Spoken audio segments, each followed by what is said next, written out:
आताच्या क्षणाची अत्यंत महत्त्वाची आणि तितकीच मोठी बातमी अभिनेता सैफ अली खान प्रकरणासंदर्भातली आहे। अभिनेता सैफ अली खानवर हल्ला करणाऱ्या आरोपीचं सीसीटीव्ही समोर आलंय। सगळ्यात आधी साम टीव्हीनं हे सीसीटीव्ही तुमच्या समोर आणलंय।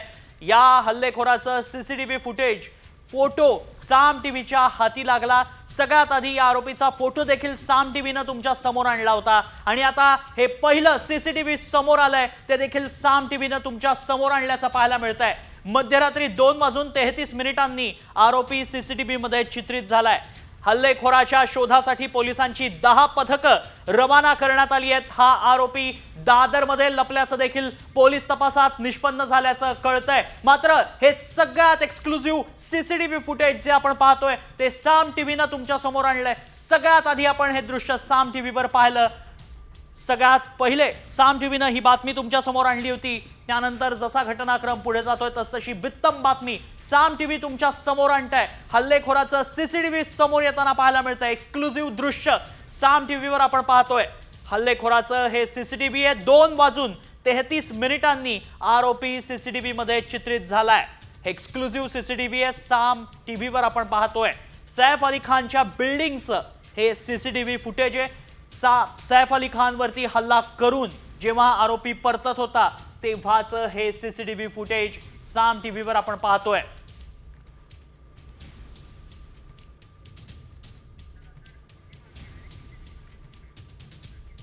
अभिनेता सैफ अली खानवर झालेल्या हल्ल्याप्रकरणी वांद्रे पोलिसांनी अज्ञात हल्लेखोराविरोधात गुन्हा दाखल केलाय। प्राणघातक शस्त्रांसह दरोडा, घरात बेकायदेशीरपणे घुसणं, रात्रीच्या वेळी घरफोडी करण्याच्या कलमांअंतर्गत गुन्हा दाखल करण्यात आलाय। चोरीच्या उद्देशाने हल्लेखोर घरात घुसल्याचा पोलिसांना संशय। दरम्यान हल्लेखोराची ओळख पटली असून लवकरच त्याला अटक करण्यात येईल अशी माहिती ही वांद्रे पोलिसांनी दिली आहे। त्याचाच एक्सक्लुझिव्ह सीसीटीव्ही आपण पाहतोय आणि हाच तो आरोपी आहे। सैफवर हल्ला करणारा हा आरोपी सीसीटीव्ही मध्ये चित्रित झालाय आणि हे एक्सक्लुझिव्ह फोटो व्हिडिओ आपण सीसीटीव्ही पाहतोय। महत्वाची बातमी सैफ अली खानवरील हल्ला प्रकरणातील आरोपीची ओळख पटल्याची माहिती पोलिसांनी दिली आहे। हल्लेखोराचं ठिकाण पोलिसांनी कळलंय तो दादर परिसरात असल्याची माहिती देखील मिळतेय। या आरोपीच्या शोधासाठी पोलिसांच्या 10 टीम रवाना झाल्याचं पोलिसांनी सांगितलंय। चोरीच्या हेतूनच त्यानं इमारतीत प्रवेश केल्याचा पोलिसांना संशय।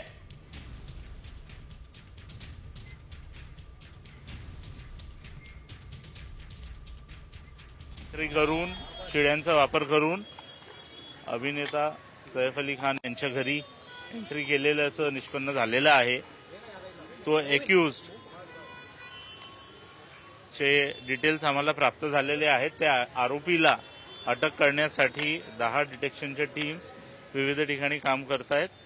लवकरच आरोपीला अटक करण्यात येईल।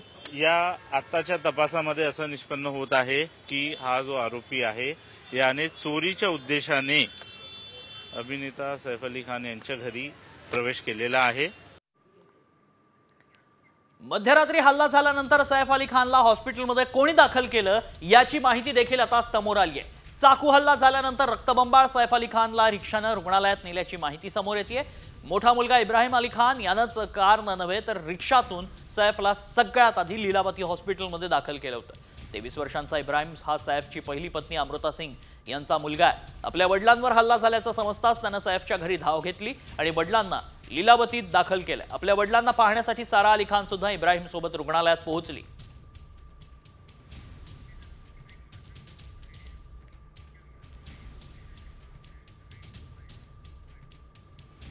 रक्तबंबाळ अवस्थेत लीलावती रुग्णालयात दाखल केलेल्या सैफ अली खानवर शस्त्रक्रिया यशस्वी झाली आहे।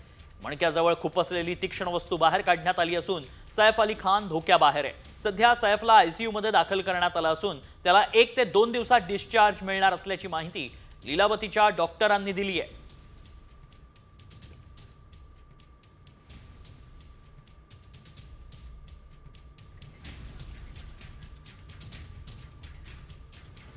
दरम्यान सैफच्या घरी काम करणाऱ्या केअरटेकरची चौकशी आता करण्यात येते। वांद्रे पोलीस स्टेशनमध्ये केअरटेकरची चौकशी केली। महिला केअरटेकरनंच सर्वात आधी चोराला पाहिलं होतं, तसंच चोरानं महिला केअरटेकरवरही हल्ला केला, त्यामुळे तिची चौकशी आता करण्यात आली आहे। चौकशीनंतर महिला केअरटेकर घरी परतली।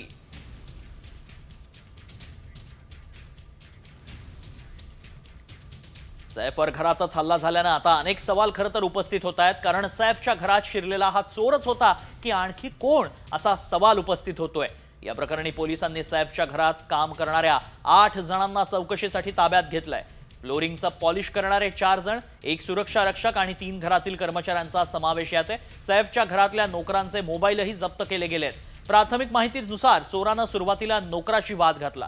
आरडाओरड झाला तेव्हा सैफ आवाजानं बाहेर आला। त्यानं या वादात हस्तक्षेप करण्याचा प्रयत्न केला तेव्हा चोरानं थेट सैफवरच जीवघेणा हल्ला केला।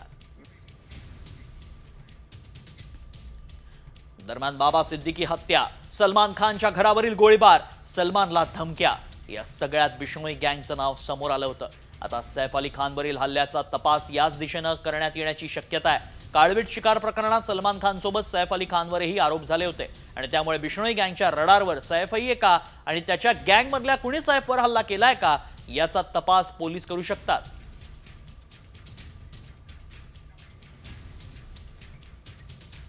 दरम्यान मध्यरात्री सैफच्या घरी काय काय घडलं जाणून घेऊयात ग्राफिक्सच्या माध्यमातून। सैफ करीनाच्या घरात शिरलेल्या चोराकडून 6 वेळा चाकून वार, 2 जखमा या खोलवर झाल्या। सैफच्या मान, हातावर वार, 1 जखम सैफच्या पाठीच्या कण्याजवळ झाली।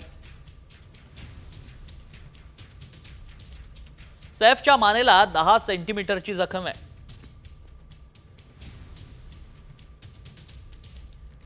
सैफ अली खानला मध्यरात्री 3:30च्या सुमारास लीलावतीत आणलं गेलं।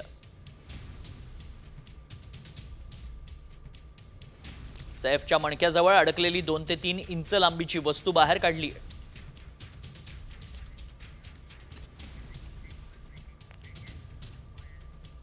दरम्यान सैफवरील हल्ल्यानंतर आता अभिनेत्री ममता कुलकर्णीची ही प्रतिक्रिया समोर आली आहे। अशा प्रकारच्या घटना देशात सर्वत्र घडतात, त्यामुळे सुरक्षा वाढवण्याची गरज आहे असं तिनं म्हटलंय।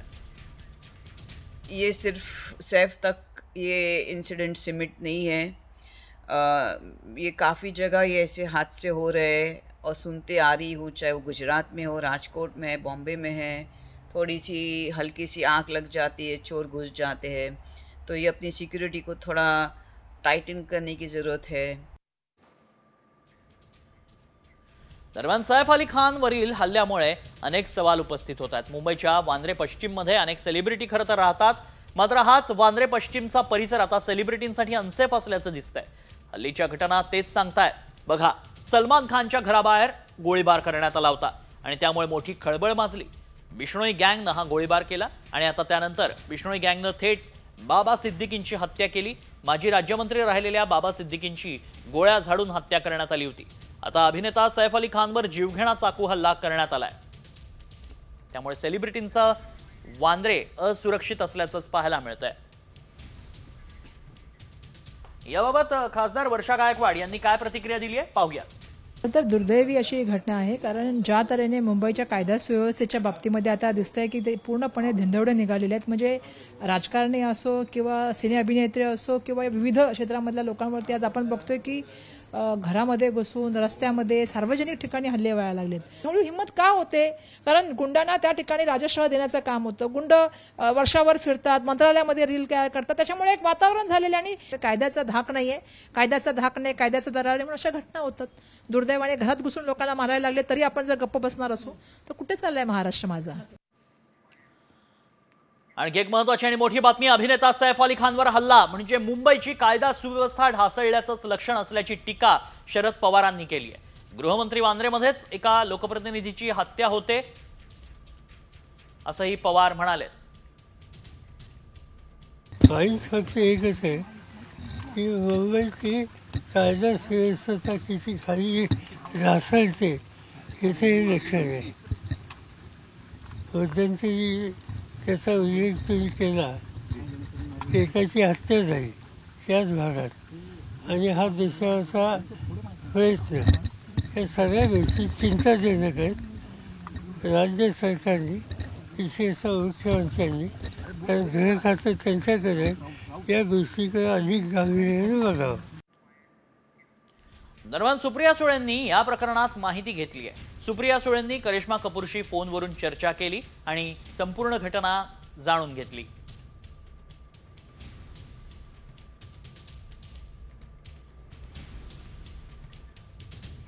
Oh my God, then?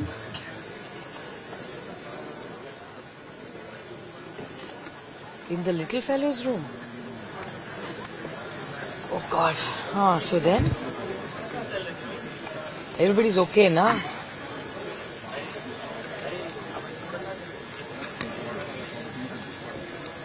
Okay, so Bebo is in the hospital with him. Oh, she's just sleeping. God, what a trauma. Mom, dad okay, na? Yeah, don't tell them only. Don't tell them. Best, yeah, exactly. Don't tell them. Saif हे अली खान हे safe आहेत हॉस्पिटलमध्ये, पण मला असं त्यांच्या फॅमिलीचं official statement आणि पोलीसचं ऑफिशियल स्टेटमेंट येस्तोवर आपण वाट बघूया असं मला वाटतं. मला यातलं काहीच माहिती नाही. नाही, मला याच्यातलं काहीच माहिती नाही. मला काहीच माहिती नाहीये. त्याच्यामुळे ऑफिशियल स्टेटमेंट पोलीसचं आणि त्यांच्या फॅमिलीकडून येईल. आणि यावरूनच बीड ते मुंबईपर्यंत राज्यात कायदा सुव्यवस्था नसल्याची टीका ठाकरे गटाचे खासदार संजय राऊतांनी केली. राज्यात काय चाललंय, गृहमंत्र्यांनी याचं उत्तर द्यावं असं राऊत म्हणतायत. तर मुंबई असुरक्षित आहे असं म्हणणं योग्य नाही असं उत्तर राज्याचे मुख्यमंत्री आणि गृहमंत्री देवेंद्र फडणवीसांनी विरोधकांना दिलंय.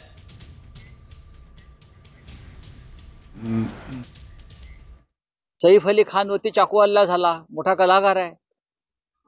काल देशाचे प्रधानमंत्री मुंबईत होते. त्याच्यामुळे सगळी सुरक्षा व्यवस्था तिकडे असणार. हे जे कलाकार आहेत मोठे मोठे, ज्यांच्या घराला बाहेर सिक्युरिटी आहे, त्यांना स्वतःला सुरक्षा व्यवस्था आहे, तिथेही सरळ चोर घुसतात आणि हल्ला करतात. 15 दिवसापूर्वी सैफ अली खान सहकुटुंब मोदींच्या भेटीला गेले होते आणि प्रधानमंत्र्यांनी त्यांच्या कुटुंबाबरोबर 1 तास व्यतीत केला होता. आणि त्यानंतर सैफ अली खानवरती हल्ला झाला. तो चोराने केलाय, कोणी केला, हा पुढला प्रश्न. पण या राज्यामध्ये कोणी सुरक्षित नाही. पोलिसांनी त्या संदर्भातली सगळी माहिती आपल्याला दिलेली आहे. याच्या पाठीमागे कशा प्रकारचा मोटिव्ह असू शकतो हे देखील आपल्याला त्यांनी सांगितलेलं आहे. कुठून ते आले हे देखील सांगितलेलं आहे. याच्यात पूर्ण कारवाई चालली आहे. देशातल्या मेगा सिटीमध्ये सर्वात सुरक्षित मुंबई आहे. हे खरं आहे की कधी कधी काही घटना घडतात, त्याला गंभीरतेने देखील घेतलं पाहिजे. पण केवळ त्या घटनांमुळे मुंबई असुरक्षित आहे असं म्हणणं हे याकरता योग्य होणार नाही की याने मुंबईची प्रतिमा देखील खराब होते. पण ते अधिक सुरक्षित राहिलं पाहिजे या दृष्टीनं निश्चित सरकार प्रयत्न करेल. बघा, सैफ अली खानवर झालेल्या हल्ल्यामुळे मुंबईची सुरक्षा वाऱ्यावर आहे का असा सवाल उपस्थित झालाय. राष्ट्रवादीचे नेते बाबा सिद्दीकींची हत्या झाली होती. त्यानंतर सलमान खानला धमकी आली. वारंवार त्याला धमक्या येत आहेत. त्यातच शाहरुख खानला देखील धमकी देण्यात आल्याचं पाहायला मिळालं होतं. बाबा सिद्दीकींची हत्या करण्यात आली. अभिषेक घोसाळकरांची ही हत्या झाल्याचं धक्कादायक चित्र पाहायला मिळालं होतं.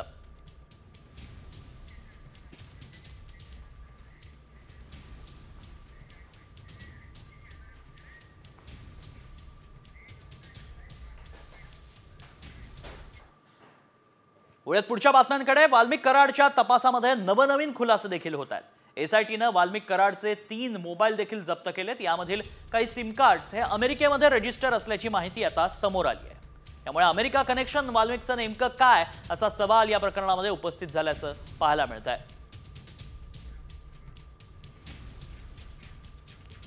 एसआयटीनं कराडकडून जप्त केले 3 मोबाईल. कराडचे काही सिम कार्ड्स हे अमेरिकेमध्ये रजिस्टर आहेत. निवडणुकीच्या काळात काही लोकांना फोन केल्याचा देखील संशय आहे. फोन कोणाला केले, का केले याचा एसआयटी कडून तपास सुरू आहे. वाल्मिक कराड 22 जानेवारीपर्यंत पोलीस कोठडीत असणार आहे.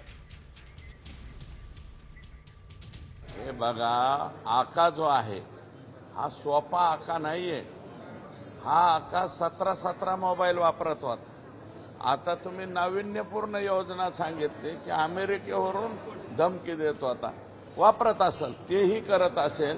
आका काय काय नाही करू शकत. आकाचा बाका 50 लोकांना प्रत्येक महिन्याला काहीतरी ठराविक रक्कम पाठवत होता आका. पुढची बातमी. सह्याद्री अतिथीगृहात आज राज्य मंत्री परिषदेची खरं तर बैठक पार पडली. मात्र या बैठकीला मंत्री धनंजय मुंडे उपस्थित नव्हते. वाल्मिक कराडला मकोका लावल्यानंतर धनंजय मुंडे हे परळीत दाखल झालेत. आज मुंडेंनी वैद्यनाथाचं दर्शनही घेतलं. त्यामुळे मुंडे मंत्री परिषदेच्या बैठकीला उपस्थित नव्हते.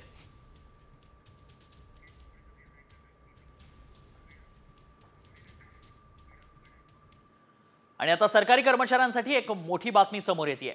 8व्या वेतन आयोगाला केंद्र सरकारची मंजुरी मिळाली आहे. केंद्रीय कॅबिनेटचे 8व्या वेतन आयोगाला ग्रीन सिग्नल दिलाय. त्यामुळेच केंद्रासह राज्य सरकारी कर्मचाऱ्यांच्या पगारात लवकरच वाढ होणार आहे.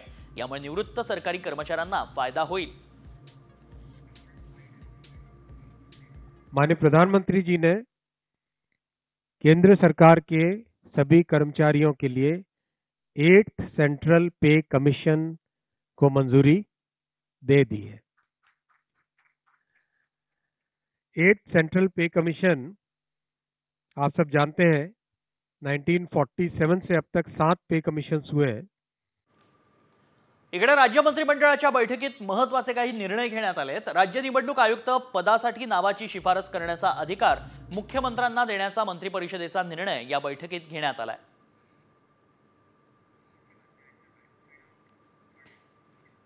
बातमी बारामतीतनं. बारामतीमध्ये आज शरद पवार आणि उपमुख्यमंत्री अजित पवार खरं तर एकाच मंचावर पाहायला मिळाले. लोकसभा विधानसभा निवडणुकीनंतर पहिल्यांदाच काका पुतण्या एकाच मंचावर आले. कृषी प्रदर्शनाच्या उद्घाटनाच्या निमित्तानं एकत्र ते आले होते. मात्र दोघांमध्ये कोणताही संवाद झालेला नाही. पर्यावरण मंत्री पंकजा मुंडेंनी या कार्यक्रमाला हजेरी लावली होती. ऑक्सफर्ड विद्यापीठाचे डॉक्टर अजित गावकर, IIT खरगपूरचे शास्त्रज्ञ डॉक्टर पीयूष सोनी, बारामतीमध्ये पवार काका पुतण्यानं एकत्र जेवण मात्र केलंय. कृषी प्रतिष्ठान कार्यक्रमानंतर शरद पवार आणि अजित पवारांनी एकत्रित जेवण केलं. प्रतिष्ठानच्या इन्क्युबेशन सेंटर मान्यवरांसाठी भोजनाचं आयोजन करण्यात आलं होतं. यावेळी शरद पवार आणि अजित पवारांनी एकत्रित जेवण केलं. तत्पूर्वी सकाळी कृषी प्रदर्शनाच्या उद्घाटनाच्या निमित्तानं पवार काका पुतण्या एकत्र आले होते. मात्र दोघांमध्ये कोणताही संवाद झाला नाही. विधानसभा निवडणुकीच्या निकालानंतर अशी चर्चा होती दोन्ही पक्षातल्या कार्यकर्त्यांकडून आणि तुमच्या कुटुंबातल्या सदस्यांकडून देखील. सुनंदा वहिनींचं तुम्ही नाव घेतलं. त्यांनी देखील गेलं की कुटुंब एकत्र यावं म्हणून. कुटुंब कधीच वेगळं नव्हतं. कुटुंब एकत्रच आहे. आजही आहे, कालही होतं, आजही आणि उद्याही राहील. विधानसभा निवडणुकीनंतर जी राजकीय समीकरणं बदलली आहेत त्यानंतर असं वाटतं की कुटुंब आणि पक्ष किंवा राजकारण एकत्र करावं. कुटुंब माझ्यासाठी एकत्र आहे. कालही होता, आज आणि उद्याही राहील. त्याच्यामुळे तो माझ्यासाठी तो इश्यूच नाही आहे. आणि political job is a professional job ना. नातं आणि ज्या जबाबदाऱ्या आहेत प्रोफेशनल त्याच्यात गल्लत कशी करायची. बातमी पुण्यातनंच. पुण्याच्या चाकण शिक्रापूर रस्त्यावर भीषण अपघात झाल्याची बातमी आहे. एका कंटेनरनं 20 ते 25 वाहनांना धडक दिली आहे. या अपघातात 2 महिला तर 1 मुलगी गंभीर जखमी आहे. 1 जण किरकोळ जखमी झालाय. दरम्यान कंटेनर चालकाला स्थानिक नागरिकांनी बेदम चोप दिलाय. चालकाची प्रकृती देखील चिंताजनक असून त्याच्यावर ससून रुग्णालयामध्ये उपचार केले जात आहेत. या अपघाताची सीसीटीव्ही दृश्य साम टीव्हीच्या हाती लागली आहेत. एक्सक्लुझिव्ह दृश्य आपण साम टीव्हीवर पाहतोय.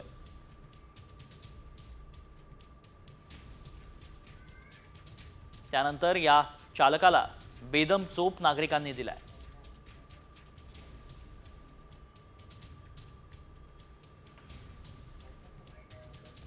कंटेनरने स्कूटी गाडीला धडक दिली होती. त्याच्यावरती 3 महिला होत्या. त्यापैकी जी 11 वर्षाची मुलगी आहे तिच्या पायावरनं चाक गेल्या अशी शंका आहे. ती पायाला मेजर इंजुरी आहे. ही माहिती मिळाल्यानंतर चाकण पोलीस स्टेशनकडील जे अधिकारी आणि स्टाफ आहे त्यांनी त्या गाडीचा पाठलाग करण्याचा प्रयत्न केला आणि चाकण शिक्रापूर रोडवरती जो साधारणतः 25-30 किलोमीटरचं अंतर आहे 5 ते 6 ठिकाणी या गाडीला थांबवण्याचा प्रयत्न केला. त्या दरम्यान या वाहन चालकाने अतिशय वेगात गाडी चालवून साधारणतः 6 ते 7 वाहनांना धडक दिली. इकडे बुलढाण्याच्या शेगाव तालुक्यातही केस गळतीचे परिणाम आता जाणवू लागलेत. केस गळतीचे रुग्ण सापडलेल्या बोंडगावात लग्नाळू मुलामुलींचे विवाह थांबलेत. टक्कल व्हायरसच्या दहशतीनं गावातल्या मुलांना कुणी मुलगी द्यायला तयार नाही. दरम्यान केस गळतीच्या आजाराचं निदान करण्यात अद्याप आरोग्य यंत्रणेला यश आलेलं नाही. त्यामुळे या आजाराचं लवकरात लवकर निदान करावं अशी मागणी गावकरी करतायत. संबंध होणे राहिले 15 दिवस झाले आमच्या गावात असं कोसळलं आहे की केस गळून पडतात आणि लग्नाला येणारे पाहुणे हे पण आमच्या गावात येऊ राहिलेले नाही. गावकरी लोक आमचे खूप घाबरून गेले. याकरता काहीतरी कारवाई करावी, हे शासनानं थांबावं, सगळ्या गोष्टी याच्यावर निवारण करावे. प्रशासन या टक्कल वारीकडे लक्ष द्यायला पाहिजे ना. बरं कामुळे होऊन राहिला बुवा, कसा होऊन राहिला, पाण्यामुळे होऊन राहिला की काय प्रशासन का जसं पाहिजे तसं काय लक्ष नाही देऊन राहिलं. पण आमचं म्हणणं धोरण असं आहे की बुवा प्रशासन यानं लक्ष द्यावं आणि टक्कल जो व्हायरस आहे हा कमी करण्यात तसं यश मिळावं. यश जर भेटलं म्हणजे आमच्या गावाचंही भलं होऊन जाते. राज्यातील लाडक्या बहिणींसाठी आता एक खुशखबर आहे. होय, लाडकीच्या खात्यात हप्ता 8 ते 10 दिवसात जमा होणार आहे. जानेवारीचा हप्ता 1500 रुपयांचाच असेल. लाडकीचा हप्ता वाढवण्याबाबत अर्थसंकल्पीय अधिवेशनात निर्णय घेण्यात येईल. लाडकी बहीण योजना सुरूच राहणार आहे. साम टीव्हीला सूत्रांनी ही माहिती दिली आहे. त्यामुळे 8 ते 10 दिवसात लाडकीच्या खात्यात 1500 रुपये जमा होतील. जानेवारीचा हप्ता अद्याप मिळालेला नाही, त्यामुळे सवाल उपस्थित करण्यात आले होते. लाडक्या बहिणीकडनं 15 तारीख उलटली तरी देखील हप्ता का देण्यात आलेला नाही असा सवाल उपस्थित करण्यात आला होता. मात्र त्याच संदर्भातली मोठी बातमी आपण पाहतोय. राज्यातील लाडक्या बहिणींसाठी ही खुशखबर आहे. येत्या 8 ते 10 दिवसात तुमचा हप्ता तुमच्या खात्यात जमा होईल. आणि आता बातमी धगधगल माधुरी दीक्षित संदर्भातली. माधुरी दीक्षितनं संक्रांतीच्या मुहूर्तावर नवी आलिशान सुपर कार खरेदी केली आहे. सध्या माधुरीच्या या कारची चर्चा प्रचंड आहे. माधुरी दीक्षितनं फेरारी 296 GT ही महागडी आलिशान कार खरेदी केली. याची किंमत अवघी 6 कोटी रुपये आहे. माधुरीनं फेरारी खरेदी केल्याचा व्हिडिओ व्हायरल होतोय. माधुरीकडे स्पोर्ट्स कारपासून मर्सिडीज पर्यंत सर्व प्रकारच्या कार्स आहेत. माधुरीकडे मर्सिडीज मेबॅक S560 ही कार आहे, ज्याची किंमत 2.5 कोटी आहे. Mercedes S class 450, Skoda Octavia, VRS, Innova Crysta, range rover, Vogue या लक्झरी कार्स तसंच काही स्पोर्ट्स कारही माधुरीकडे आहे. फेरारी 296 GT ही नवी कार माधुरीनं खरेदी केली आहे. याआधी तिच्याकडे मर्सिडीज मेबॅक S560 आहे, Mercedes S class 450, Skoda Octavia VRS,